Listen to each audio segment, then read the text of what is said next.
कैसे हो? सो क्या हाल है जी आप सबके। और जी आज आपने देखा जैसे कि मेरे व्लॉग की शुरुआत की थी मेरी क्यूटी पाई यानी कि मेरी बेटी ने। तो उसका मन था कि आज वो व्लॉग की शुरुआत करे। वैसे तो उसको इतना नहीं पता, अभी बहुत छोटी है, लेकिन उसको इतनी नॉलेज है माशाल्लाह से कि मम्मा जब वीडियोस बनाती हैं तो किसी से बात करती होती हैं। और मेरी एक पर्टिकुलर जगह है जहाँ पर मैं वॉइस ओवर करती हूँ, तो जब मैं उधर होती हूँ ना और फ़ोन मेरे हाथ में होता है तो वो मुझसे हमेशा पूछती है, मम्मा आप हाई गाइस कर रही हो? तो वो वीडियोज़ को एडिट करने को, वॉइस ओवर करने को हाई गाइस कहती है। तो इसलिए उसने कहा मम्मा आज मुझे सलाम करना है आपकी वीडियो में। तो मैंने कहा चलो इससे अच्छी बात क्या होगी, आप ही कर दो। तो उसके लिए प्लीज़ एक लाइक ज़रूर कर देना और ब्लॉग को मेरे शेयर कर देना। खैर शुरुआत करते हैं अपने रूटीन की। तो यहाँ पर सबसे पहले मैंने ब्रेकफास्ट बना लिया था अपने लिए। आज मैंने बनाए थे पराठे और साथ में लिया था मैंने आम का अचार। और जी यहाँ पर है थोड़ी सी चाय, जो कि मुझे सच बताऊँ तो बिल्कुल भी नहीं अच्छी लगी। मैंने सोचा पराठों के साथ में चाय अच्छी लगती है तो बना लेती हूँ, बट जब मैंने ये बना ली, क्योंकि मैं काफ़ी दिन के बाद चाय पी रही थी, तो मेरा बिल्कुल भी फिर मन नहीं हुआ। मैंने इसको ऐसे ही छोड़ दिया, थोड़ी सी पी करके ना रख दी थी। उसके बाद यहाँ पर कुछ कपड़े थे वॉश किए हुए, तो मैंने सोचा इनको फटाफट से ना फोल्ड करके रख देती हूँ। मीशू के कपड़े थे स्पेशली ज़्यादातर, तो मैंने सोचा इनको जल्दी से फोल्ड कर देते हैं, क्योंकि जितनी जल्दी मेस ख़त्म हो जाए ना घर का उतना सुकून मिलता है हमारे माइंड को। तो मैंने फटाफट से इनको फोल्ड करना स्टार्ट किया। और बस वही घर के काम तो चलते ही रहते हैं, साथ में मुझे अभी साफ़ सफाई भी करनी थी। मेरा प्लान था कि आज ना मैं पूरे घर का जो है फ्लोर वो क्लीन कर दूँ, अच्छे से उसको वॉश कर दूँ, क्योंकि ईद के आने में बस 1-2 दिन रहता है। तो मैंने कहा फिर उससे पहले ही ना, वैसे तो मैं तभी भी वॉश करूँगी, लेकिन यह है कि पहले से अगर आप रेगुलर वॉश करते हो ना तो अच्छे से जो है ना पूरा घर क्लीन रहता है, ज़्यादा गंदा नहीं होता। तो मेरा आज प्लान था कि मैं फ़र्श वगैरह धो दूँगी, और रूम में तो मोपिंग ही होती है, आपको पता है, क्योंकि मेरे रूम में इतना ज़्यादा स्पेस नहीं है कि मैं उसको वॉश कर सकूँ, और कोई ऐसी जगह भी नहीं है जहाँ से पानी जो है ना निकल सके। तो पूरा फर्नीचर ख़राब हो जाएगा, इस वजह से यहाँ पर सिर्फ मैं मोपिंग करती हूँ। खैर सबसे पहले मैंने रूम की डस्टिंग की थी, और यहाँ पर मैंने की अपनी बेडशीट जो है ना वो अच्छे से सेट कर ली थी। मैंने आज चेंज नहीं करी थी, क्योंकि मेरा प्लान था कि बस अब मैं ईद वाले दिन ही चेंज करूँगी ना। और फिर यहाँ पर मैंने जो है ना फ़र्श धो लिया था बहुत अच्छे से, और अभी मैं लगा रही थी वाइपर, क्योंकि सारा पानी जो है ना समेटना भी बहुत ज़्यादा ज़रूरी है। क्योंकि बच्चे क्या होता है ना, मिशी उसको बहुत शौक है पानी में खेलने का, सभी बच्चों को होता है। तो उसका ये होता है ना मम्मा फ़र्श धोए और मैं जल्दी से बाहर जाऊँ। तो मेरा ये होता है कि मैं जल्दी से सारा पानी हटा दूँ, क्योंकि बच्चों को ना गिरने का डर रहता है, स्पेशली टाइल्स पर ना बच्चे बहुत जल्दी से ना स्लिप हो जाते हैं, पैर वगैरह स्लिप हो जाता है। तो इस वजह से मैंने सारा पानी यहाँ से साफ़ कर दिया, और मैंने फ़ैन भी ऑन किया हुआ था साथ में। उसके बाद मैं रूम में आ गई थी मोपिंग करने के लिए। मैंने कहा यहाँ पर भी मैं मोपिंग कर देती हूँ। और आपको जो मेरे फ़र्श पे निशान दिख रहा होगा ना बहुत गंदा सा, ये एक स्टिकर था जो मशीन ने ना फ़र्श पर चिपका दिया था। अब मैंने उसको जब रिमूव किया है ना, तो पता नहीं उसका जो ग्लू है वो मेरे फ़र्श पे चिपका रह गया, और ये किसी भी चीज़ से अभी तक तो नहीं छूट रहा है। मेरा प्लान है कि मैं इसको गर्म पानी वगैरह करके ना, लेमन वगैरह या कुछ सोडा वगैरह डाल करके तब इसको हटाने की कोशिश करूँगी। थोड़ा सा तो लाइट हो गया था, बट पूरी तरह से वो रिमूव नहीं हो पा रहा। उसका ना ग्लू स्टिकर का पता नहीं इतना ख़तरनाक स्टिकर था वो भी, कि उसका ग्लू ना जा ही नहीं रहा फ़र्श से, और बहुत ज़्यादा गंदा दिख रहा था उसकी वजह से। फिर मैंने सोचा कि मेरे पास ना मक्खन बना हुआ रखा था 2-3 दिन से, मैंने बना करके ना फ्रिज में रख दिया था। मुझे टाइम नहीं मिल रहा था कि मैं इसका घी बना पाऊँ। तो फिर मुझे याद आया ना कि मैं पहले घी बनाने की तैयारी करती हूँ, क्योंकि ईद आने वाली है, और ईद पे तो आपको पता है इतने 100 काम मिल जाते हैं और ज़्यादा, तो ऐसे काम नहीं हो पाएंगे। तो इस वजह से मैंने घी बनाने के लिए रखा, और फिर मैं रूम में आई। फिर मैंने सोचा एक और काम निपटा दिया जाए।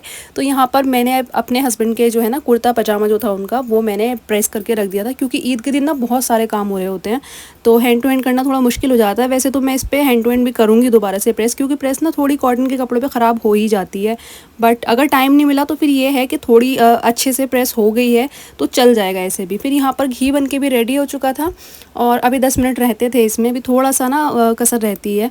तो मैं सोच रही थी स्लो फ्लेम पर ना इसको 10 मिनट के लिए पकने और छोड़ दूं। और साथ साथ मेरा आयरन वाला काम तो चल ही रहा था, और मैंने दोनों कुर्ते पजामा जो थे ना अपने हस्बैंड के प्रेस कर दिए थे, क्योंकि उनका क्या होता है ना बस ईद के दिन पहनते हैं वो, फिर रख देते हैं। तो ये जो था ये तो उन्होंने लास्ट मीठी ईद को बनाया था, और एक येलो वाला जो मैंने प्रेस किया है ना वो उन्होंने लास्ट ईयर बकरा ईद पे बनाया था। तो सिर्फ एक एक बार के पहने हुए हैं, तो इस बार ना उन्होंने कुर्ता पजामा बनाया ही नहीं था, क्योंकि वो एक ही दिन पहनते हैं, और ये दोनों न्यू थे। फिर मैंने दोनों ही आयरन कर दिए। मैंने कहा जो पसंद आएगा वो पहन लेंगे। बस ये वाला काम करके मेरे दिल को बड़ा सुकून मिला, क्योंकि पता नहीं फिर हो पाता या नहीं, हैंड टू हैंड थोड़ा मुश्किल होता है, जल्दी जल्दी में चीज़ें सही नहीं हो पाती। उसके बाद में मैं आ गई थी किचन में लंच की तैयारी करने के लिए। तो सबसे पहले जो है ना मैंने अपनी जो वेजीज थी वो सब मैंने कटिंग कर ली थी, उनकी चॉप कर ली थी, और मैं आज बनाई थी भिंडी। तो यहाँ पर मैंने टोमेटो चॉप किया था, और मैंने प्याज को भी स्लाइसली कट कर लिया था, कुछ मैंने हरी मिर्च ली थी, नींबू लिया था, और साथ में तो हमारी भिंडी है ही आपने जैसा कि देखा। तो मैं इन सब चीज़ों को रखती हूँ साइड पे। ये प्रिपरेशन मैंने पहले ही कर ली थी ऑफ कैमरा। और यहाँ पर मैंने कढ़ाई में डाला है सरसों का तेल, इसमें हम ज़ीरा डालेंगे और साथ ही फिर हम थोड़ा सा ना जब ये कड़कड़ा जाएगा हम इसमें प्याज ऐड कर देंगे, फिर भिंडी वगैरह डाल देंगे। तो मैं तो इसी तरह करती हूँ, मैं भिंडी को ना ऑयल में अच्छे से फ्राई करती हूँ ताकि उनकी जो स्टिकीनेस होती है ना एक तो वो ख़त्म हो जाए, क्योंकि वो अच्छी नहीं लग रही होती। मुझे तो वैसे भी ज़्यादा पकी हुई भिंडियाँ अच्छी लगती हैं, जो ज़्यादा मतलब सच बताऊँ तो मुझे थोड़ी जली हुई सी भिंडियाँ अच्छी लगती हैं, बट दूसरों की भी चॉइस को ध्यान में रख कर बनानी पड़ती है। मेरे हस्बैंड को भी वैसे पसंद है ज़्यादा पकी हुई, लेकिन जब ये होता है ना स्पेशली मैं अपने लिए बना रही होती हूँ तब मैं बिल्कुल जली जली सी भिंडियाँ बनाती हूँ, जो बिल्कुल लग जाती है ना बर्तन से, वैसी वाली। खैर यहाँ पर प्याज डालने के बाद में हमने उसको फ्राई किया था 1 मिनट के लिए, उसके बाद में भिंडी डाल के हमने अच्छे से भून लिया था और हमने डाला यहाँ पर लेमन। तो मैंने हाफ लेमन स्क्वीज़ कर दिया था इसमें, साथ में मैंने नमक भी डाल दिया था। अच्छे से इसको ना मिक्स कर देंगे एक बार, और बाकी की चीज़ें जो भी हमें ऐड करनी हो अब कर सकते हैं हम इस वाली स्टेज पर, जैसे कि ग्रीन चिलीज़ हो गई और टोमेटो भी मैंने इसमें ऐड किया था। और यहाँ पर मैं इसमें हरी मिर्च का ना और अचार डाल रही हूँ, और आम का भी, दोनों चीज़ों का अचार मैं इसमें ऐड कर रही हूँ थोड़ा थोड़ा सा, क्योंकि दोनों का टेस्ट थोड़ा सा डिफरेंट होता है, मुझे दोनों का ही टेस्ट अच्छा लगता है, तो मैंने वो इसमें ऐड कर दिया था। और अच्छे से ना मैं कोई इसमें पानी ज़्यादा नहीं ऐड कर रही होती, ज़रूरत होती है तो आधा कप पानी डाल देती हूँ, वरना ये अपने पानी में ही ना पक जाती है। वैसे भिंडियाँ पानी नहीं छोड़ती, लेकिन जो प्याज और टमाटर होता है ना उसके पानी में पक जाती हैं। तो उसके बाद में ना तकरीबन ये बनी थी 40 मिनट्स के लिए, स्लो फ्लेम पर मैंने छोड़ दिया था और बहुत अच्छे से पक के रेडी हो गई थी। ये वाली भिंडी मैं इसी तरह बनाती हूँ, बाकी एक मैं दही वाली भिंडी भी बनाती हूँ और एक मसाला भिंडी बनाती हूँ। भरवा भिंडी जो होती है वो भी बहुत टेस्टी लगती है, किसी दाल वगैरह के साथ में ना आप साइड पर ड्राई भिंडी बनाओ मसाले वाली, वो बहुत ज़्यादा टेस्टी लगती है। बट नॉर्मल दिनों में तो यही बनती है, जब आपको एक ही सब्ज़ी बनानी हो फिर तो मैं यही वाली बनाती हूँ। खैर उसके बाद मैंने सोचा बहुत सिंपल सा आज हमारा खाना है, तो मैंने कहा इसके साथ में ना लस्सी बना लेती हूँ। तो इसकी रेसिपी तो मैंने आपको पहले भी बताई है। नमक और भुना हुआ ज़ीरा डालती हूँ मैं इसमें, और वाइट सॉल्ट भी डालती हूँ, ब्लैक सॉल्ट भी डालती हूँ, भुना हुआ ज़ीरा, और पुदीना हो तो उसको क्रश करके डाल दीजिएगा। और बस इसमें आइस क्यूब्स और ठंडा पानी डाल करके अच्छे से मिक्स कर लेना इसको। बहुत टेस्टी लगती है और बहुत अच्छी होती है। गर्मियों में ना ठंडी ठंडी लस्सी पियो तो हेल्थ के लिए भी बहुत अच्छा होता है, और इंसान को ना ठंडक मिल रही होती है, क्योंकि गर्मियों में बस ये दिल करता है कि कुछ ठंडा ठंडा सा मिल जाए। तो मैंने ये बड़े वाला मग भर करके ना सबसे पहले अपने हस्बैंड को दिया।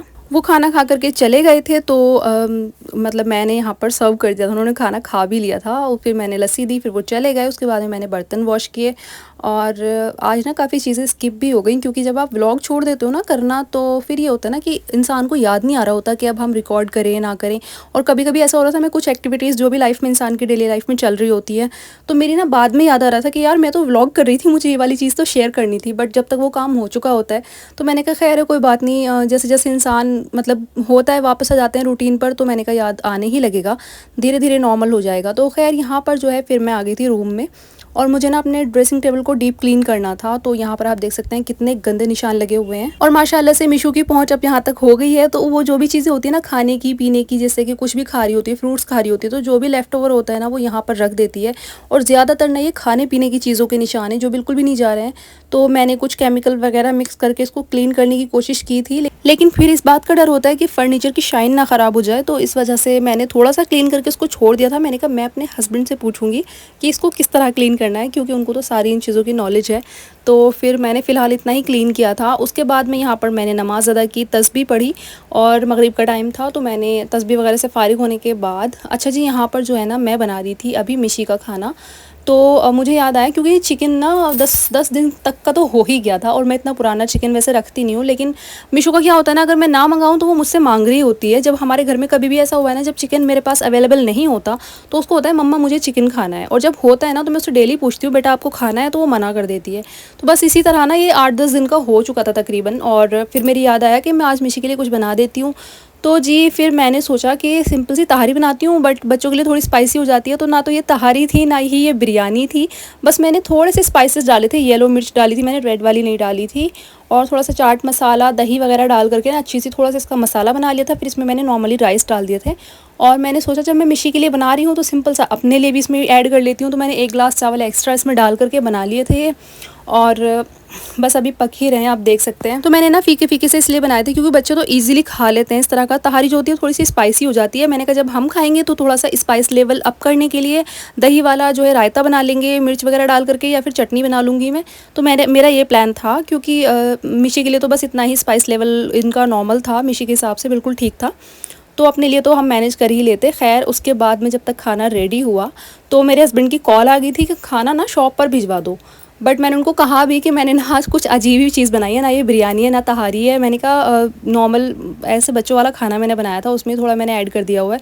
बट उन्होंने कहा कि नहीं तुम शॉप पर ही भिजवा दो, तो मैंने यहाँ पर सारा खाना पैक कर दिया था।